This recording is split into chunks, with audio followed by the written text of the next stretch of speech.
account, create your own account, express and how to connect to MongoDB and how to do all of these things, right?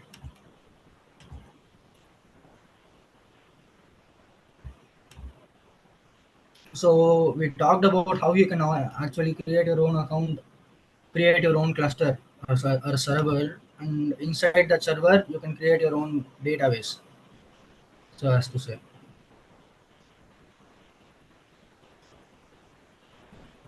so once you have done that, what did we do? We wrote something. Now we first created a package.json file to start our project, indicating that this is going to be a project, and these are all the information about the project. These are all the dependencies about the project. And then we wrote an app.js, which was going to be our main file, starter file. So whenever I say run the app, it is going to run app file only, the initial file. And that is actually starting a server on port 8003, right? And what did we do? We actually connected our MongoDB server cluster to our project using the connect function. We copied this URL, changed the password, and gave our specific database name, right? Then we also defined a schema. Now, depending upon how many entities you have, you would have to define that many schemas. We are working with user schema. User is the only data now. If you are building a real world application, you'd be working with lot of more datas, right? If you are building ticket application for movie theater or something, user would be one of the entities. You would have to build a user schema. Tickets would be other entity.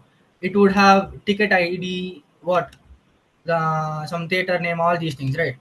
So depending upon how your application is going to be structured, you have to define the schema for all the data entities you create, depending upon the model. Okay. And then we create APIs or routes. This is going to be our main API file, which is actually using HTTP. Now, since we are using Express, it is all inbuilt.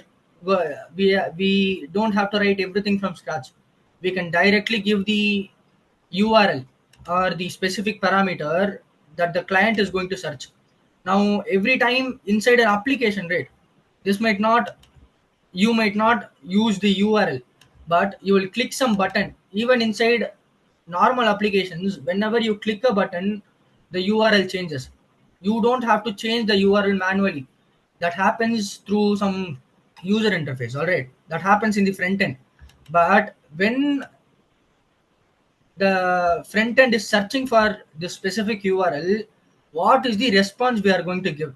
We are going to give the data we find from our database. Okay, all the user data. Now you can import any entity that you create and use that function, find function. We look at more functions which can, you know, do all the correct functions. All right. So right now, what did we do? And we also talked about Postman. Does anyone have doubt until now? We are actually starting with the, API building, right? API building and testing. So if anyone has doubt until now in about anything, you can ask me.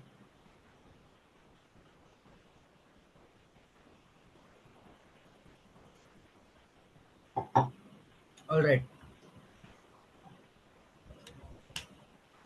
So this was one of the APIs we wrote. Now when I say API, right? APIs have endpoints. This is going to be one of the endpoint, meaning when someone is looking for this, we will give them this data. So at the back end, this is going to be the endpoint. Now everything after this is going to be handled from the front end, right? So when you hear terms like this, don't get confused. It is just, they are just mentioning how the data is flowing through the application. So now let us write another function. Okay, we did the get function, right? And what did this get function do? We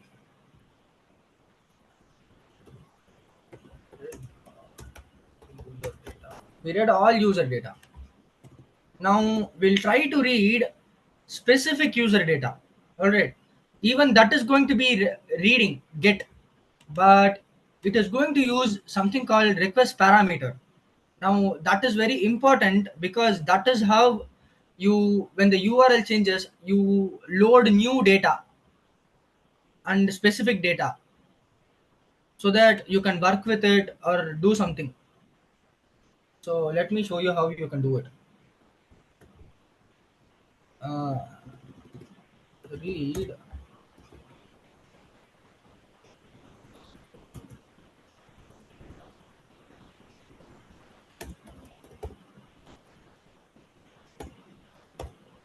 So again, that is going to contain a very similar syntax like this. The contents of the try and the contents of the catch might differ, but other than that, the syntax would be pretty much same. You might change the request method and the URL. Let me talk about that now. So again, you say something like router dot get, because we are reading. We have to give some URL for get user, right? Um, Let us say view user.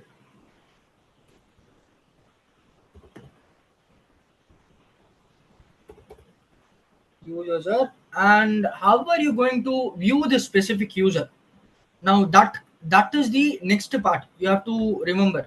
Whenever you are working with database, you have to get specific data to work with. If think about Instagram itself, something you use daily.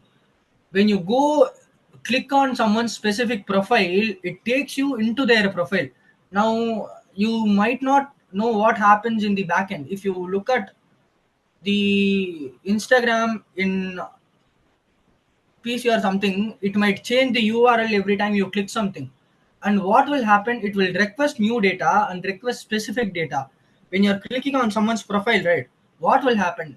The click will take an event. This will happen in the front end, alright? It will take event data of what event is happening. You are clicking someone's specific profile, and that profile will have its own unique ID, and through that unique ID, you may the data will search for other entities related to this specific user. Now user data is going to be one entity, right? Then post images will be other entity, so that will store the photos and posts that is stored in your profile. And through this ID you can locate that in the post. User will be one entity, so that every time the post happens, you don't have to store all the user data along with it. That is called, I told you, right? No duplicate data should exist inside a database, so that you save memory. And it is also relational. This is what is going to be relational. Through this ID you will be able to search other entities and other things. Now this data, I'll be able to read the specific data if I get use this specific ID, right? So I will say view user, and the other parameter I have to say ID, because you can give any name here, but in our case, since we are using something named ID, I am saying ID. If you are using something else like email, you can say email. You can see here, right? There are multiple. This is one ID, this is another metric replica set. So you understand it. This is how you build URL to specific datas. And you say something like async, because this is going to be an async function. Request and response. Now here is where you are going to write your logic.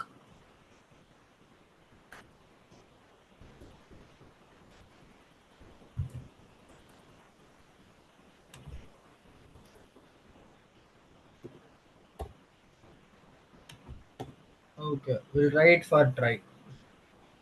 So I told you, inside HTTP, we have been using request, URL, and method. Method are these things: get, post, put, patch, delete, and URL. You know what the URL is? This is the URL. Now, inside that URL, if there is a parameter, then you can specifically extract that parameter using the params function. Now, this is, you can only do it if you have installed Express. Okay, inside React you can still parse the URL. So what are we going to do now? We are going to take that parameter. Now it comes from request. In the previous get, we actually did not give any request because we were reading all the data that was inside the database. It was just displaying all the data that existed. But now we are the user or the client might have clicked the button and try to look at something specific. So that button click in the front end will pass the parameter to the back end. And now comes the request part. So do you remember when I taught you about HTTP request? The request comes from the front end and the response comes from the back end. Now, since in the first get we did not need any request because we were displaying all the data, but now we are needing to display specific data, so the back end should get some way to identify the specific data. So that is going to be the parameter. So how can you extract it? You can say id equal to request dot params. And what is this going to do? Why did I use this curly brace? Because this request parameter, right, it is actually an object. It is, so I am object restricting everything inside that object that is named id. There is only one, there will be only one thing that is named as id. Now in the front end, whoever is writing the front end, right, he should be mindful of what the back end data he should give. So, and he should read the back end documentation, understand what the code is, and when someone clicks that button, he should give whatever data is necessary for the parameter. And the back end guy should understand what data is necessary and extract that using this object restriction technique. So now that we have this, right, this id, we can actually navigate through our database and find the user the client has requested, or the client has requested. So what can you do? We stored the data from the database using find, right, all the data. But now we are going to use another function which is going to find specific data. Now if we were using no only node, right, we could still achieve it, but you would have to write a lot of code. But since you are using mongoose, we also installed mongoose, right, so through that you are able to use all these functions. So the next function would be find by id. So you can understand by the name itself it is going to search by id, but don't confuse it with your name, right? The by the function name, it is actually not going to search only through id.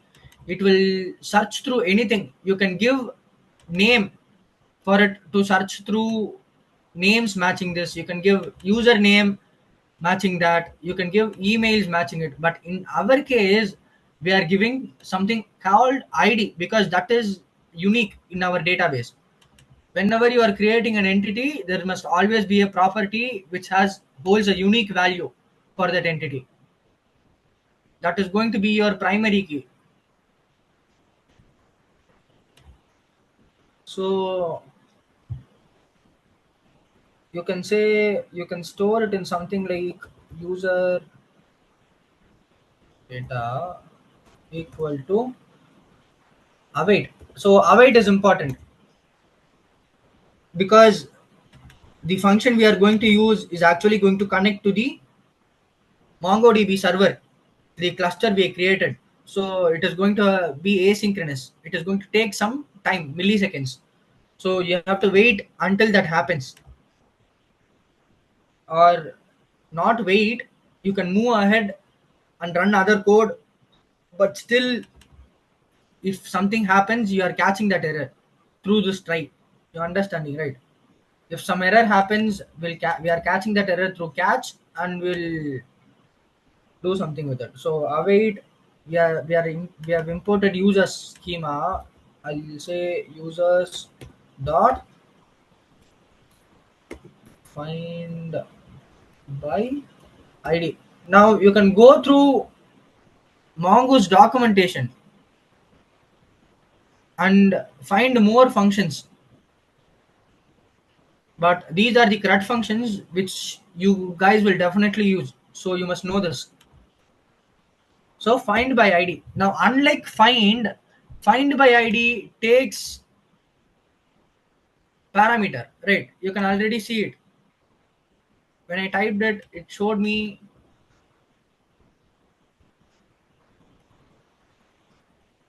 it takes id any, and it requires an id. Whatever you give, it will flat map. Flat map means if it is multi-dimensional, it will make it, you don't have to worry about that. So we have to give it at least a single parameter. What is going to be that parameter?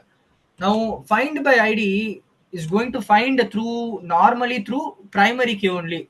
In our case, the primary key is going to be id, or inside the database its name is underscore id.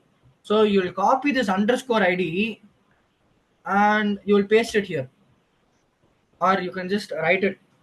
And actually you have to do it inside parenthesis, inside curly braces, okay. And the thing it is going to match it with is going to be id, which we got from the request parameter. When you click on someone's profile, the button click will change the URL, and the URL will contain the details of what thing you have requested. That is going to come from a request. So you can understand the name itself. So, and the ID, in our case, it is going to give us some ID. We are going to give that ID here and compare it with a property id underscore id, which is string, that is inside our database. So if this does not match, right, it would send error. If it matches, it would send data properly. So now that we have done this, we'll send the response. You can see here the response is status 2 to 200 user data. Yeah, right. Okay. And here, if some error happens, what are we going to do? We are just going to send a response saying 404 or something.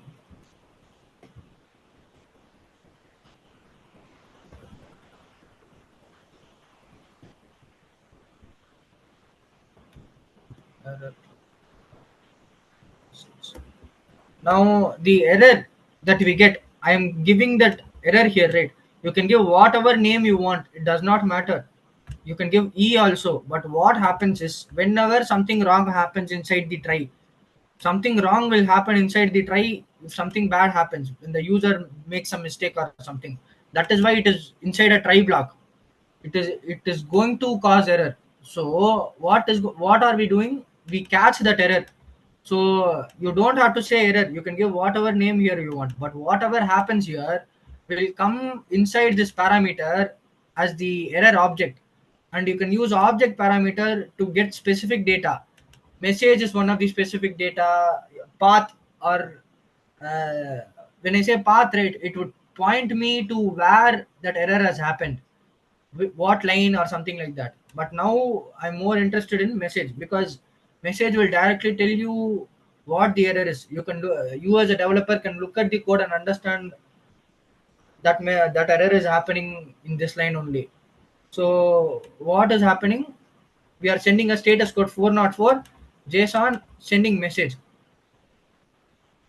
We can also send something saying something, or let us work with this itself. Okay, so this is a simple thing, right? We are getting request parameter from the front end. Here you can see the request is in gray color. Request is not needed to get all the data, but request is needed to get specific data, because specific data needs something specific to be compared with.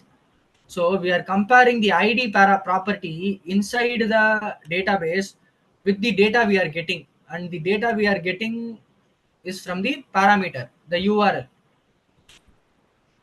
Now the front end should be mindful and give the proper data to the backend so that this can happen properly. So that is request. That is why here it is gray and here is light, bright. And here response. Response is something the backend must always give. So response would always be there. We are sending a response. If it works, try. If it is successful, it sends a success response. If it is not successful, it sends a 404 status and also sends the error message. Now we'll again test it. We have talked about this. I hope you know. Does someone have doubt in Postman? You can go download the Postman inside that website, inside your system. If you have VS Code, you can install this extension also. But if you're installing this extension, try to download the Postman agent. Okay, you can go inside this extension and search for Postman extension. This will download all these things for you, or you can download the actual Postman thing from the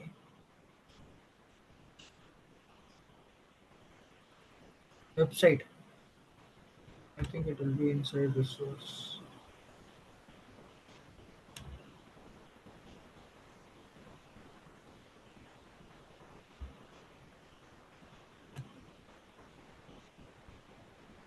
You know, yeah, here you can download it inside this URL.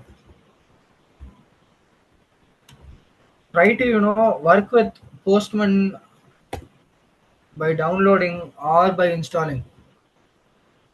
What Postman does is it allows you to interact with the backend like a front end application would. If the front end is trying to send parameters, right? In our case, even the parameter is something that comes from the URL. Only when the body comes into play, it becomes tough. So that is why Postman was created. There are a lot of testing tools, but Postman is something that has been used by many companies for a long time. So use Postman. And what is this? What is this thing? You can also download it inside Visual Studio Code like that. So what you can do is, I have already written get user by ID. So what it will do now, we'll start the thing by using normal get users. Okay, we'll send this request. Okay, we have to actually start the terminal again. This is the new code we have written. I have saved it. Alright, let me start it also. Npm start.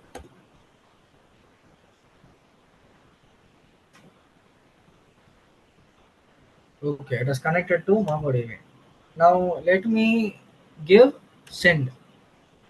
So this is getting me all the data. Now let me select some specific ID. And what am I going to do? Uh, Give that specific ID. And first let us make a mistake and tidy.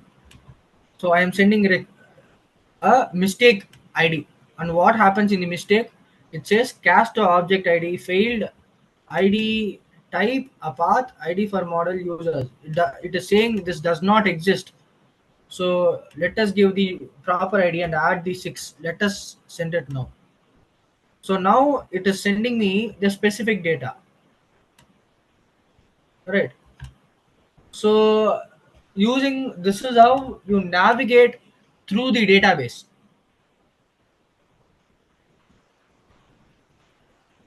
so that you can get specific data and work with it. Now inside the router, right, we are using very normal thing. I am just doing the CRUD operations for you. All right. If you are going to actually build a full scale banking application, right? What the server data, you would not only take the server data, but you would also have to add functions like filter it and all those things. And all of that you have to do it in the try block. This is a simple logic. I'm taking it and giving it. But the business logic for each client might be different. You have to take the data, do some process, and then return it as a response. You're understanding, right?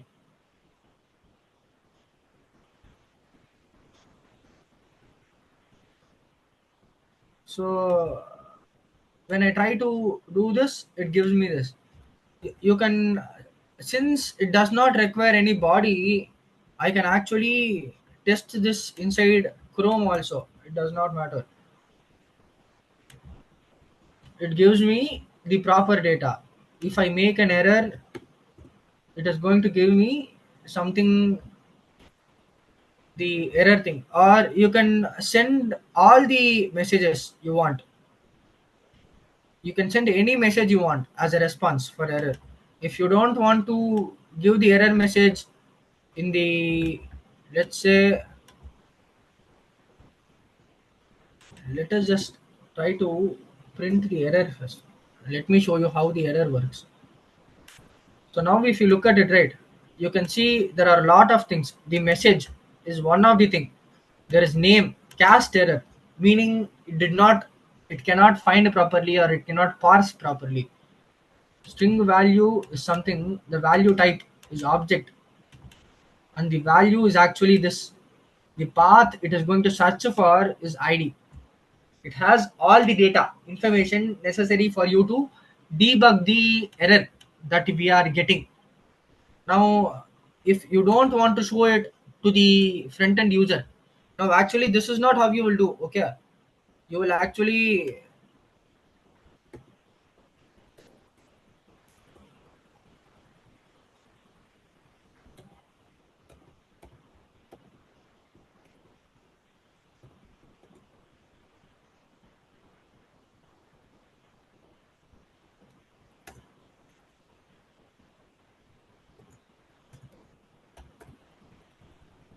and you can print the message in the console or the error in the console. Right. So what will happen now?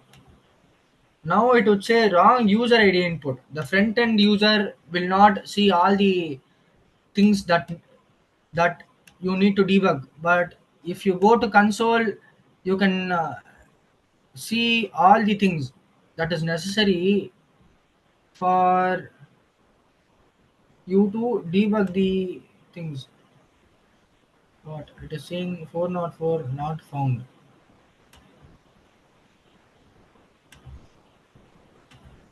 The response is this.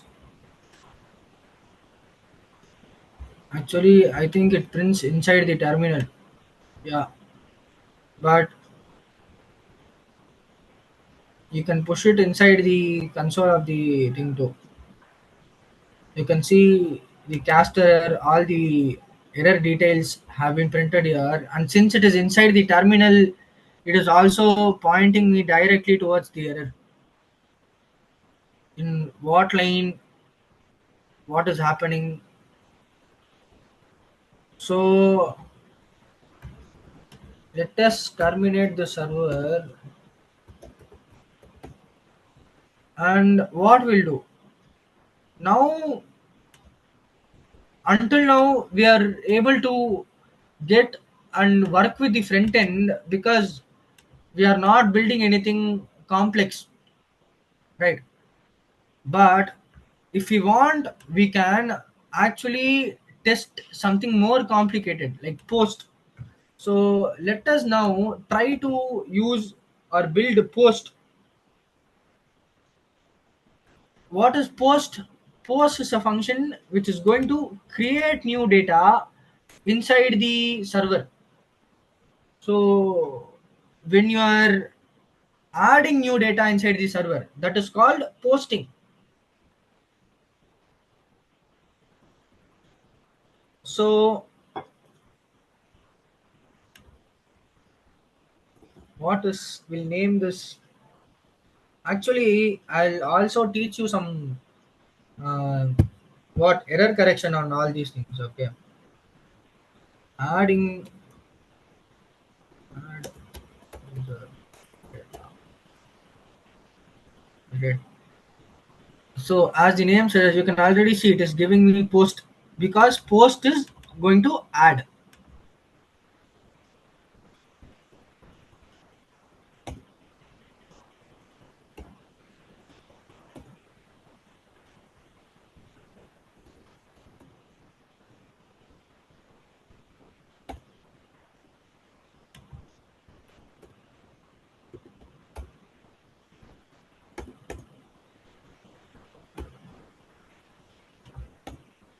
So okay, you can see it is getting the request body, but our user does not contain this data.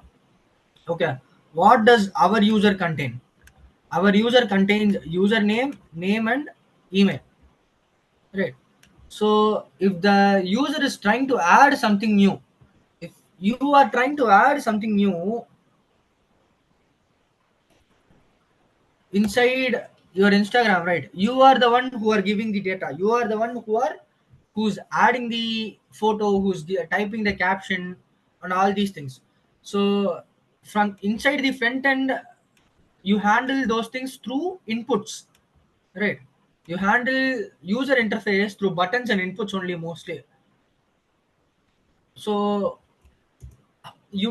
the application takes the input through some way and gives it inside the request body.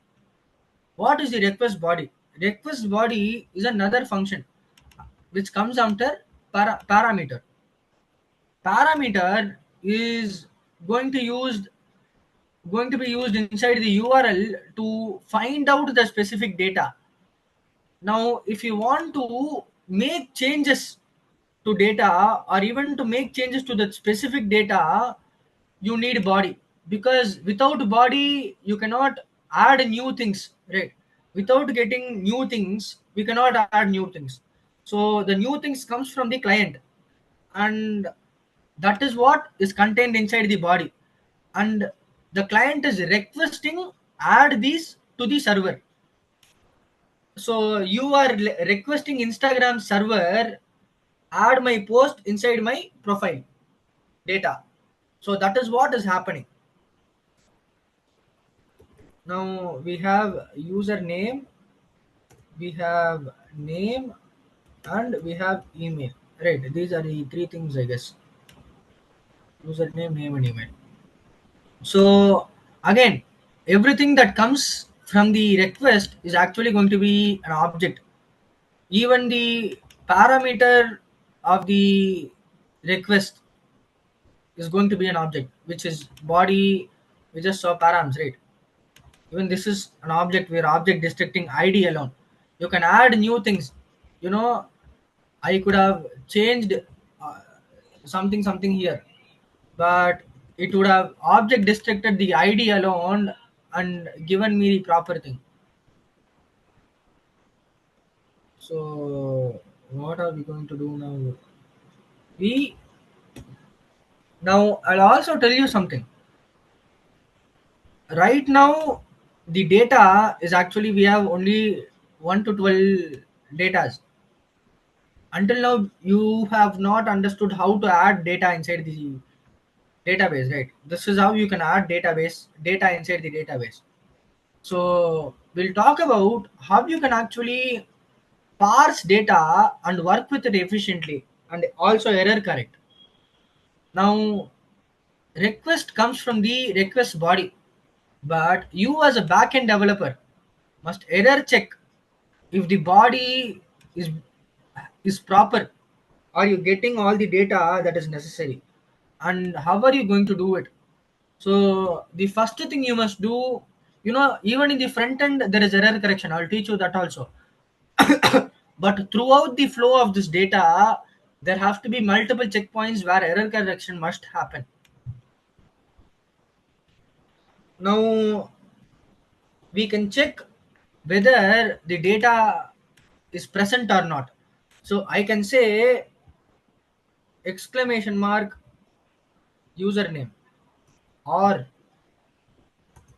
exclamation mark name or exclamation mark email. And what is this going to do? Yeah, you can see it is saying please fill all the fields.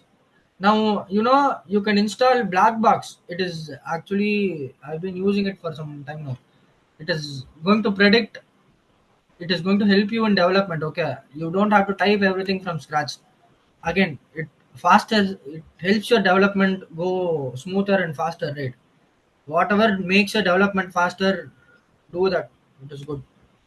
Now you can see all I'm doing is I'm checking whether the thing is existing or not. If it does, right, the username would be true, and I am making exclamation mark, making it not, so it will become false. So if it is false, right, it won't work. So meaning if the field is present, it won't work, or if it is empty, it will work. Meaning this if block is going to check if either if whether any of the field given by the request body, given by the front end, is empty or not. If it is empty, it will work. And what should we do? We have to send some 404 or something, any error. 404, or yeah, actually it said 400, right? So 400 would be some good status code. What is it going to do? It is saying please fill all the fields, because we need to fill all the fields, right? Without all the details, we are not supposed to add the data inside the database. All the fields are required. If you have false here, right, then without email you can add it into the database. But here I have said required true, meaning this field email is required. So I am checking whether any of them are empty or not.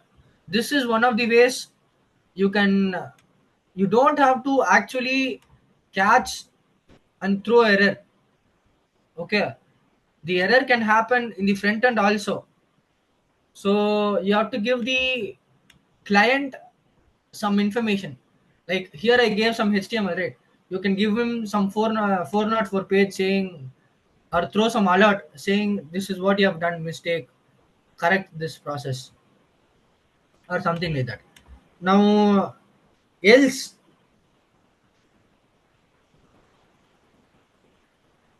uh, even else, what we'll do,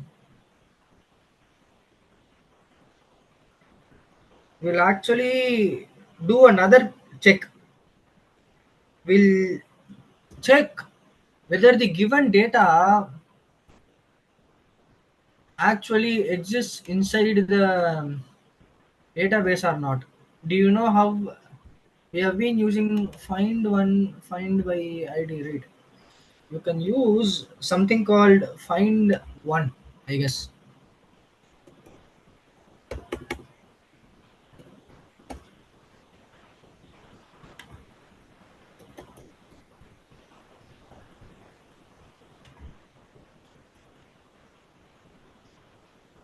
Now you can go to its thing, you can go to its document.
Station.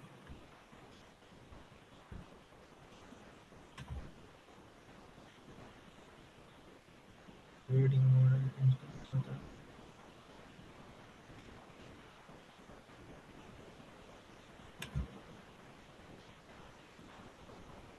So these are all the things you can do. Okay, find by ID or have you query. These are all you can use. Delete, delete many, and all these things too, or delete by ID. Find and delete by ID. Actually, find one is how I think you will do.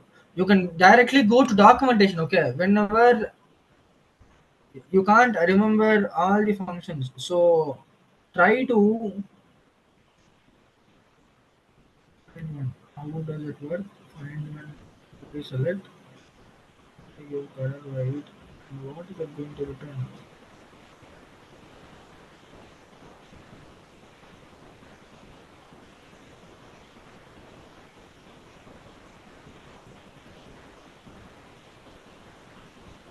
Okay.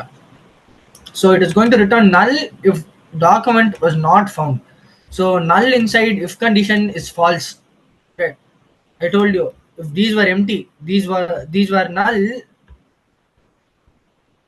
this would be false here, and it would have become true using not, and the else the condition would have run. But now what we'll do, we'll add another condition. So you can use find one. We'll say pre-user equal to what? Await users dot find one. And what is this find one actually going to do? We'll check for the user. But right now the data given by the front end does not have an ID. You can see this, right? This ID inside this database is actually auto generated so that it can be unique for every entity you create. So if there is new data being added and ID has not been created, what can you search with as ID? So you have to find another thing that you can search with. Instead of ID property inside here, I could have also used email to search for the user. Now in this case I am going to use email because Instagram, I mean almost all, it is standard practice to not let users create two accounts with the same email, right? So there must not exist a user or two users, duplicate users with same email ID. So you have to check whether the email ID entered by the user already exists inside the database. That is what I'm going to do now. This is also a good practice. Okay, so I can say email and email. You see inside find by id, this is going to return the actual data of that user, but this is not going to return the actual data. It is going to check whether the thing exists or not. We are assuming, or the developer assumes, it might not exist because we are adding a new user, rate. The developer assumes that it does not exist, but he's checking anyway whether it exists or not. So what does the find one function return? You can see here, the find one function is returning null if no document was found, but if it is found, it is going to return what? It is going to return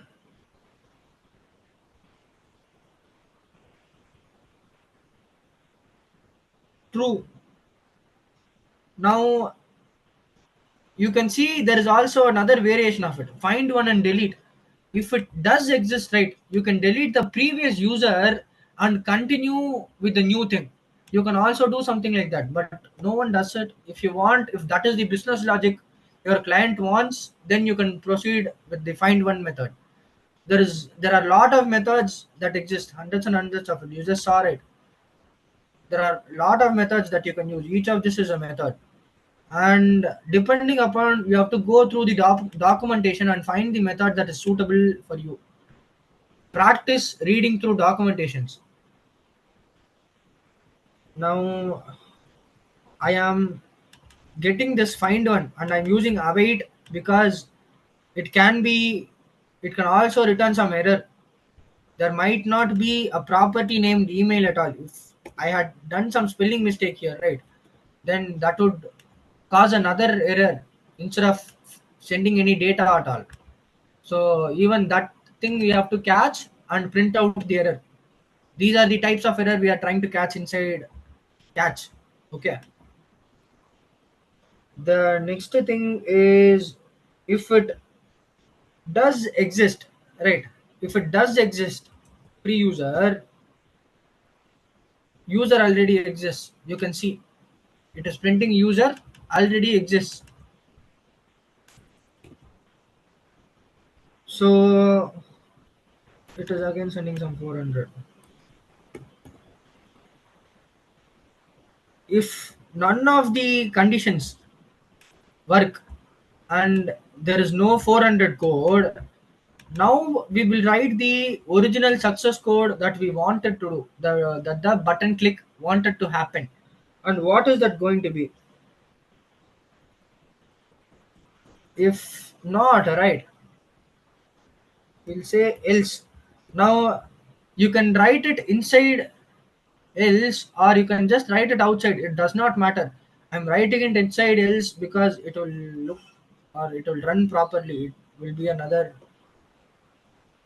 actually user, no, don't do it like this. Okay, you can do it like this. Username, name, email. So even if the black box is not predicting, you can press control space and let the VS code predict what you can write. So what I'm doing here is I'm creating a user instance. This is how you create an instance. You can also look at the,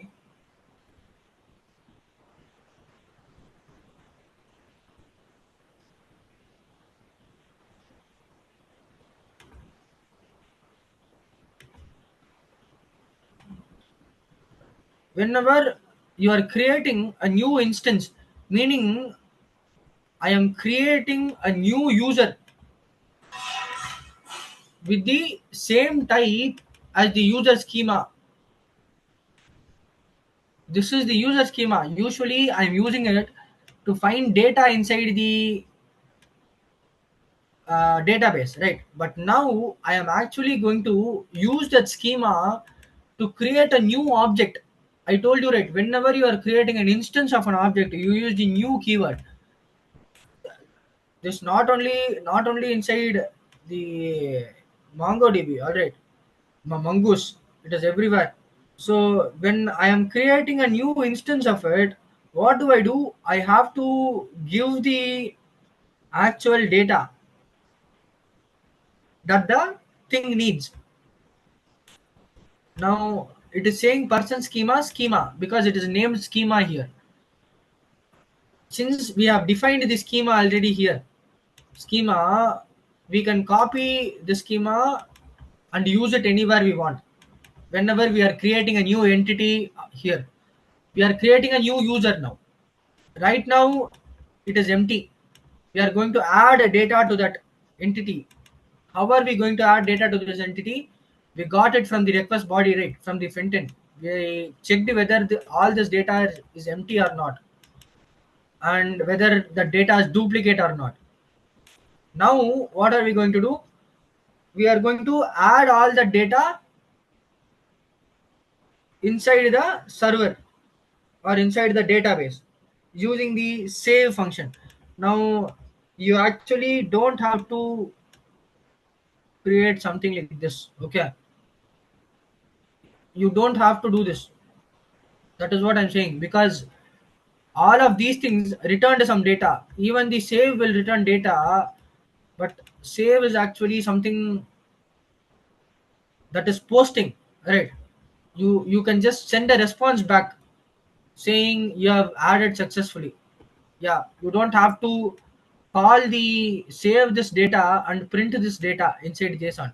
Previously we needed to send the user data into JSON, that so that the user can look at the data. But now, since the user is the one who's adding data, we can just say you have added the data successfully or something like that, and this will be 200. Yes, everything else will be 400, right? So this is how you post. This is a simple implementation. I told you, right? Business logic, whatever the business logic, it comes inside try. You can use some of these error handling techniques whenever you are developing something. Check whether the data is coming properly, whether they are empty or not. Check whether they are duplicate or not. So these two things are good practice whenever you are working with data.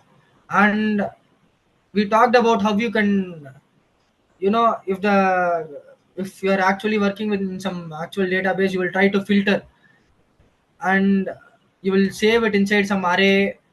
We talked about JavaScript, right? How you can write your own thing.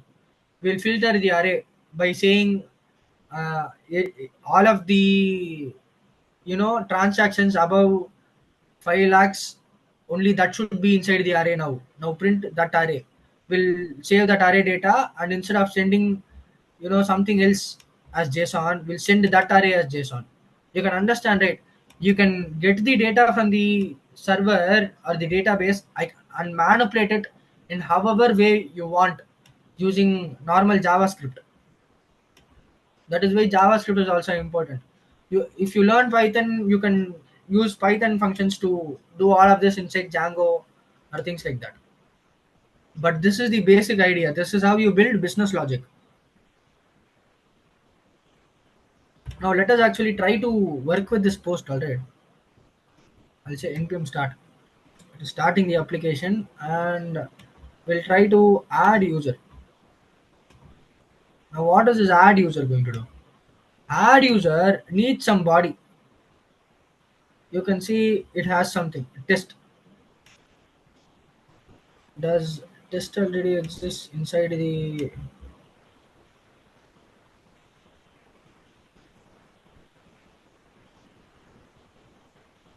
okay. We'll try to first since we are only checking for email, right? We are not checking for any other duplicates. In an actual application, also check for username. Username must also be not duplicate.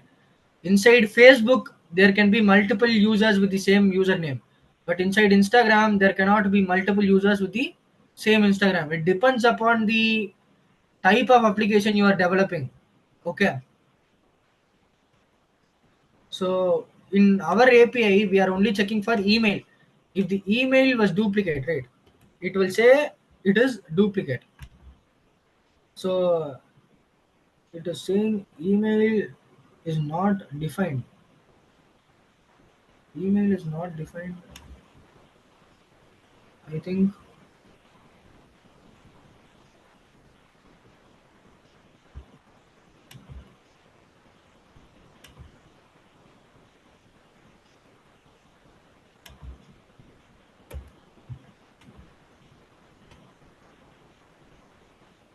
Okay, so this error was actually caught by the catch, and we were able to debug the email using catch, right? That is why it said email is not defined. I made a spelling mistake. Now let us send the request again.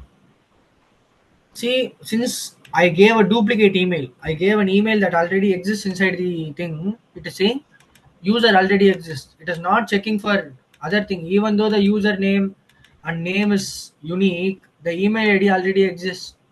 So it is not letting us create it, add it into the server. This is how you should error check. And this happened because of what line? Because of pre-user. It is saying user already exists. You can send whatever data you want here. Now let us actually change it,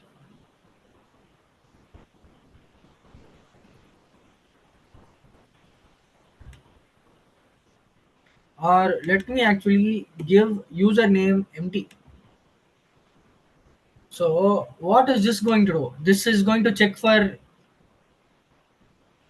no username, right?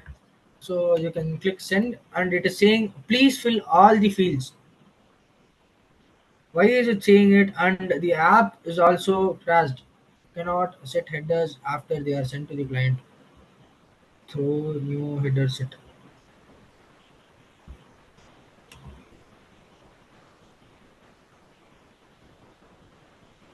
Okay, okay. So it is empty and it is throwing error. It's saying please fill all the fields. Now let us try to actually send data. So now duplicate error key collection test dot user username and root test one.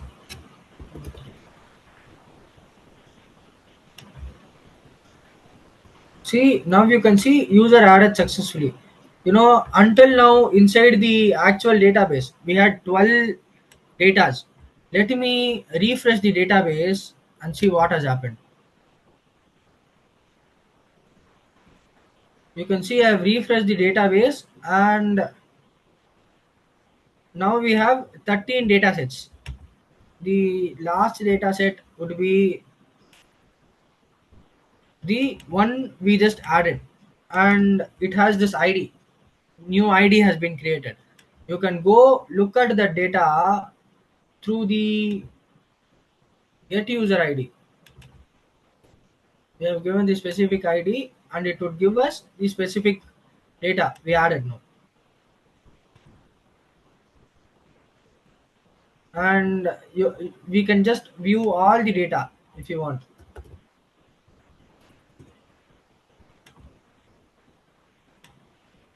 It would have this at the end because this is the newest data we added, right? So I hope you understand how to write and how to test your API. If something was not working, we just saw it was not working, right? Because there was a spelling mistake. That is how you test your API and find out bugs. So this is how you add data inside your database. So until now, what are the things we have looked at? We have looked at reading all the data, reading specific data through request parameter, and adding specific data through, I mean, if whatever data you add is going to be specific, so you are adding data. You can also you go somewhere specific and make changes. So that is called updation, right? So we created new data using the post request, router dot post. Previously we were using router dot get and router dot get to read everything. You can see only these two things are using the request. This is using the request for id, this is using the request for body, this is for params, and this is for body. This is not using request because it is going to display all the data inside the database. Now what we'll do, we'll look for some specific data and change the data. So you can already see inside the documentation we saw all the find functions inside the query.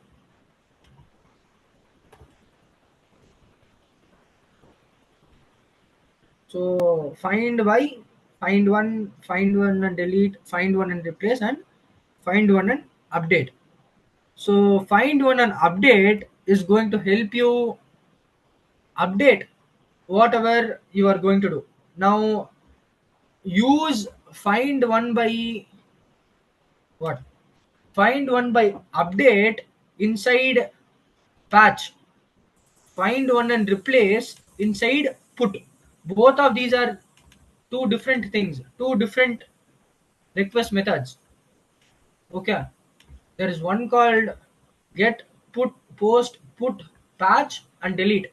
Hidden options, you don't have to worry about this. Okay.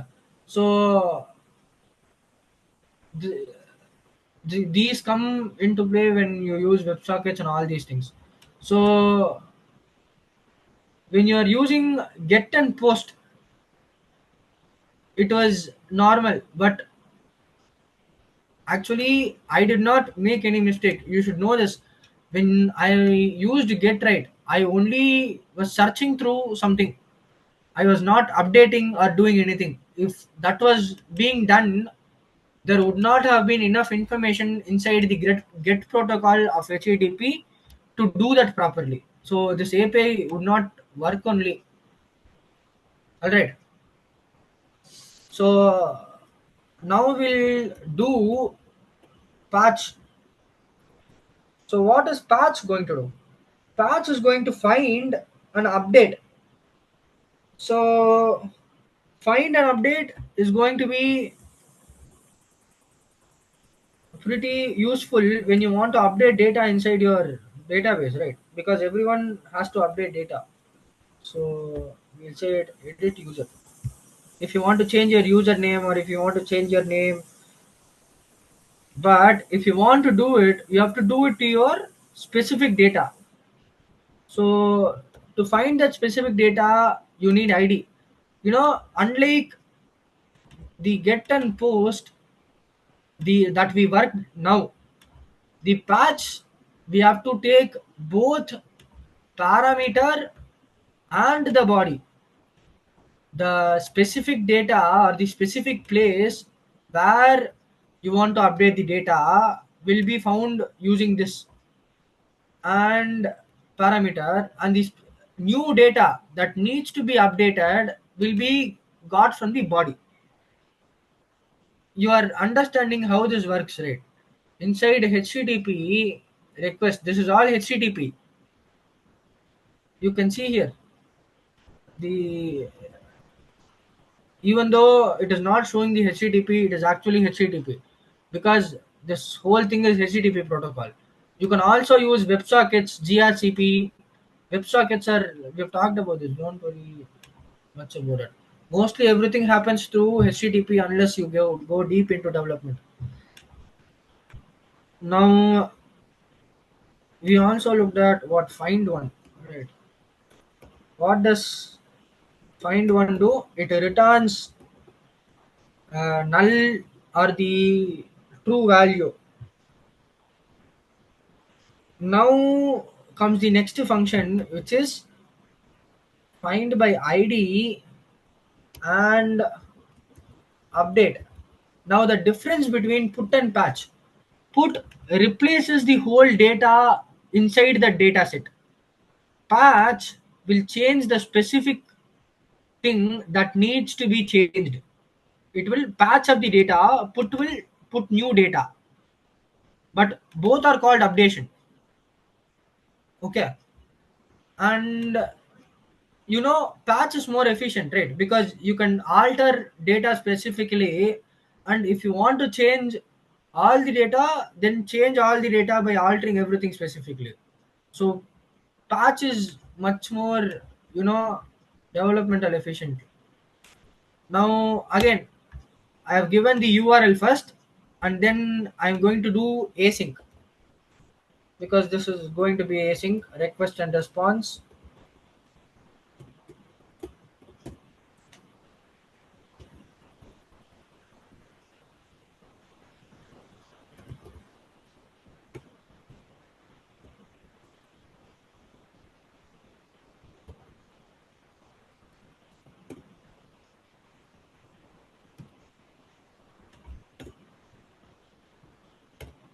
We are getting the ID just like we got it from here.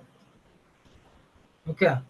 So once we get the ID right, you can actually add it just like that. It does not matter. You can do all this checking. But right now, since we are just developing, I'll show you. It is just an object. You can handle the data flow however you want. I added some logic here so that you can understand. You can build your own logic too. If you want, you can just directly take the data and add it. So how do you do that? Here I am parsing the data right as request body, and destructing each and every single data and working with the data. But if I know it is all going to be present, I can directly just update it. I can say users dot find by id and update. So how does find by id and update work? Find by id and update takes,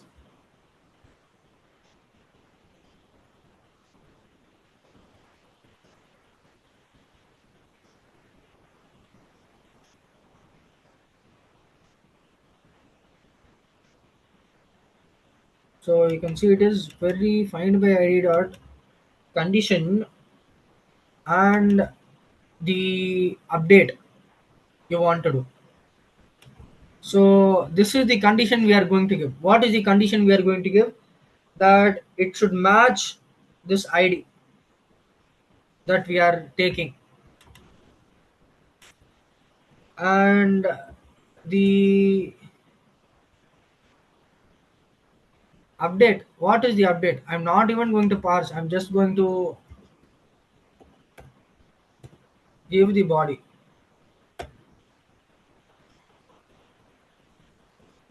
you know it is not actually given here, but the option here, you can give some options. So you can say something like, what, you can see query options. It is saying include result metadata true, lead is equal to true. But you can also say something else. You can say new true. What is new true? New true is going to detect whether the body is new or not. If the new request body matches the old data that already exists, right, the find by id does not even need to do its logic. It does not have to waste process. It is just user has already trying to change the data into something that already is there. So if you want, you can also store it inside a variable. and you can just print it, send it as a response. Or you know, you could have ins- just like I did not save this and send the data. I just said user added successfully, right? Instead of saving this inside a variable, I could have just said what user updated successfully. Does not matter. And so this is the most simplest thing. You can, object district the request body and build it up into the new user schema again. So, or you can just give the body so that the new content can be updated. So let us try this out. Okay, let me save this function. You can see every time I'm saving, it is automatically restarting. This is why I installed what nodemon, and that is why I'm saying npm start. I'm not saying node app. Node app will do the same thing, but nodemon app is still going to run node app, but it is going to run it through nodemon environment, so that every time I change something, it is automatically going to restart. Now let us try to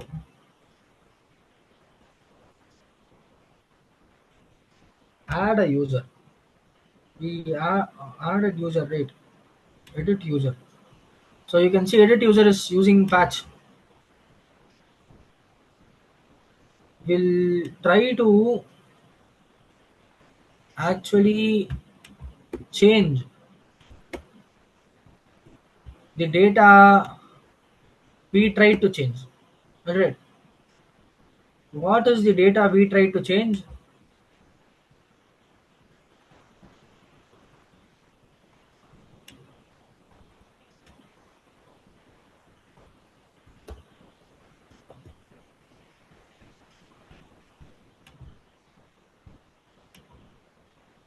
So this is all the data. This is the data we added. Right. We'll copy this thing. We'll try to give it here. We have to change it, right, with new thing. You know, now you can see the business logic is actually not checking whether it is empty or not. So what will happen? Let me send it. You can see it has updated all of this into empty, meaning if I run the thing again, right, you can see the thing, latest thing we added, it has been updated all into empty. This is actually a problem, right? So remember that you have to write the business logic properly. You have to handle data properly so that things like this does not happen. You should not give user access to the APIs directly. Alright. You have to check for everything and send the user a response back saying you cannot do this, you cannot, you are doing this mistake or things like that. Developer must not handle all of this. Now, when you test application first, right, when you build it, you have to rigorously test it after development and deployment, so that every user who's getting some problem, right, when they report it, you have to update in your code so that it can handle whatever error has happened in the real world. Now, this is what patch is. All right. So, what I actually want you guys to do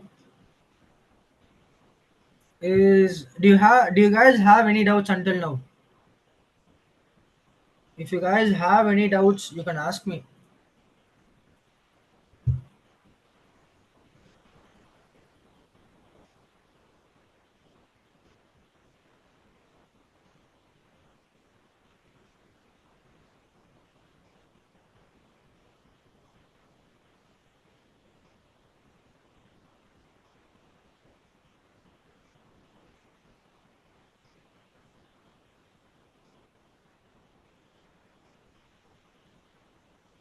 We have looked at three kinds of routing things.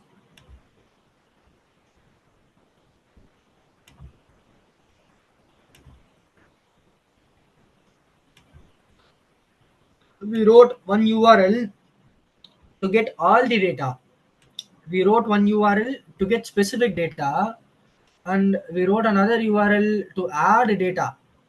Then we also wrote another URL to edit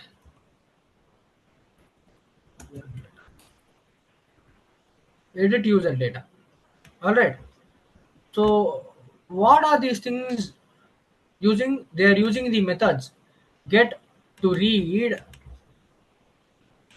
post for adding, patch for editing. Now there is one more thing, right? Delete. How do you delete? Now what you guys actually to do is I'll share you a link. Okay, it will take you like 10 or 15 minutes to write that attend that test. Try to write the test and finish it before what 10 or something. Okay, so let me actually give you that link already. Attend that test.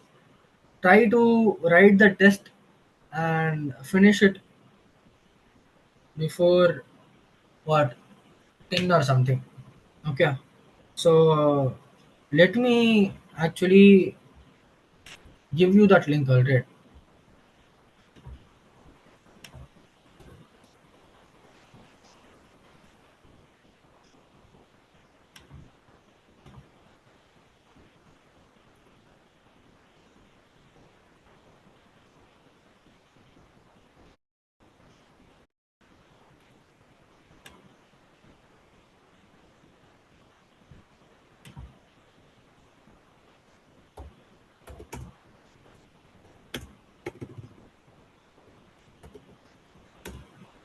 To share this link inside the WhatsApp group.